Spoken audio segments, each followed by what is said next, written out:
여러분은 책 쓰기에서 제일 중요한 게 뭐라고 생각하시나요? 제목이라고 생각하기가 쉽습니다. 저는 그 대답이 반은 맞고 반은 틀렸다고 생각합니다. 그렇다면 책을 사게 하는 바로 그 결정적인 계기, 동기는 무엇일까요? 안녕하세요. 맵으로 아웃풋하는 남자, 맵하는 남자입니다. 오늘은 제가 출근길에 영상을 찍게 되었는데요.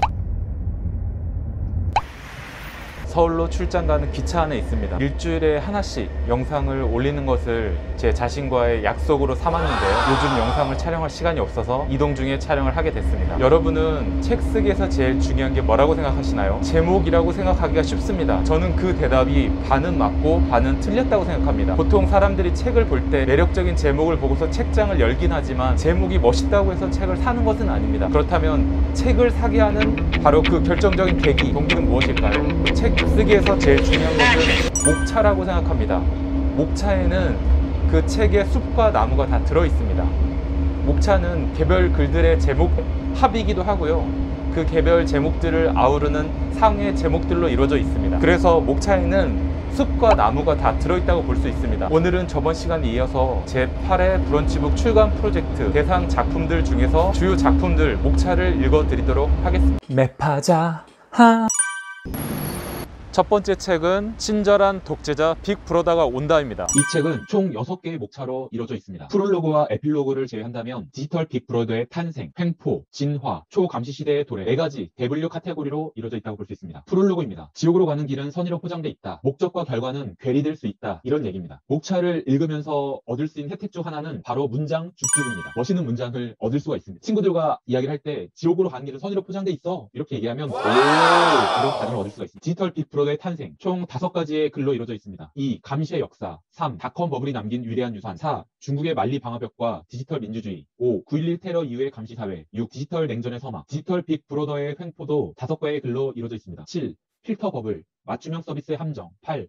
인터넷과 스마트폰은 합법적 마약이다. 저는 이 책의 목차 중에 이 제목이 제일 눈에 들어왔었습니다. 합법적인 마약, 자극적인 듯 하면서도 정제적인 표현. 이런 표현들은 줍줍에서 또 써먹을 수가 있습니다. 9. 인스타그래머블한 모두의 트루먼쇼 10. 인터넷은 민주주의를 어떻게 훼손하는가 11. 포켓몬고 열풍이 시사하는 감시 자본주의의 미래 지나는 디지털 빅 브로더 역시 5개의 글로 이루어져 있습니다. 12. 블록체인과 현금 없는 사회의 그늘 13. 죽거나 혹은 감시당하거나 14. 스피커가 당신의 일상을 감시한다 15. 안면인식 기술, 마이너리티 리포트가 현실이 되다. 16. 우주정복을 꿈꾸는 자본 감시가들, 포스트 코로나, 초감시 시대의 도래. 이 목차 역시 5개의 글로 구성되어 있습니다. 팝, 옵티콘, 반 옵티콘, 스마트. 18. 마음을 해킹당한 알고리즘의 노예들. 19. 디지털 자본주의, 같은 곳의 지옥. 20. 가상현실, 매트릭스의 초대. 21. 디지털 독재와 민주주의 위기. 에필로그입니다. 감시를 감시하라. 아주 짧으면서도 느낌 있는 그런 제목이라 할 수 있습니다. BTS가 BTS하다. 이런 표현처럼 말입니다. 다시 말씀드리지만 목차를 보면 이 글에 대한 전체적인 구조를 파악하셔서 숲을 볼 수가 있고요. 세부적인 나무들을 보면서 멋진 문장들을 줍줍할 수가 있습니다.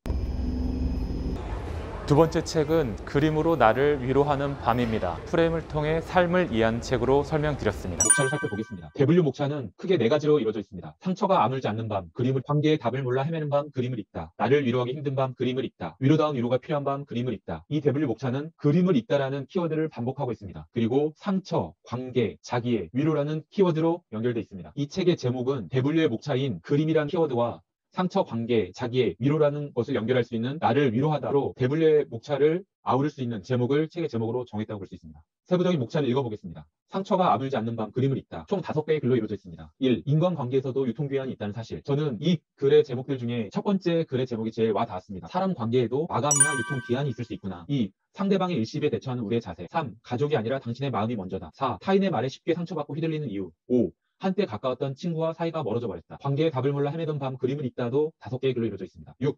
나이 들수록 인간관계가 어려워지는 이유. 7. 관계를 망치는 최악의 착각. 8. 그들이 타인의 뒷담화를 일삼는 이유. 9. 안영미의 질투 어린 해시태그가 유쾌한 이유. 10. 당신의 애정 어린 오지랖이 불편하다. 나를 사랑하기 힘든 밤, 그림을 읽다.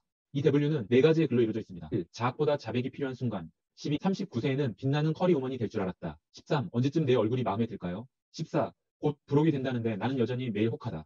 두 번째 글의 제목도 굉장히 와닿았습니다. 39세는 빛나는 커리어우먼이 될 줄 알았다. 어른이 되면 뭔가 달라져 있을 줄 알았는데 이런 생각은 누구나 하기 때문입니다. 위로다운 위로가 필요한 그림을 읽다. 이 대분류 목차는 4개의 글로 이루어져 있습니다. 15. 인생이 당신에게 어퍼컷을 날릴 때. 16. 불행 배틀은 위로가 아닙니다. 17. 누군가를 일으켜 세우는 마법의 말. 18. 대낮에 햄버거 가게에서 펑펑 울었다.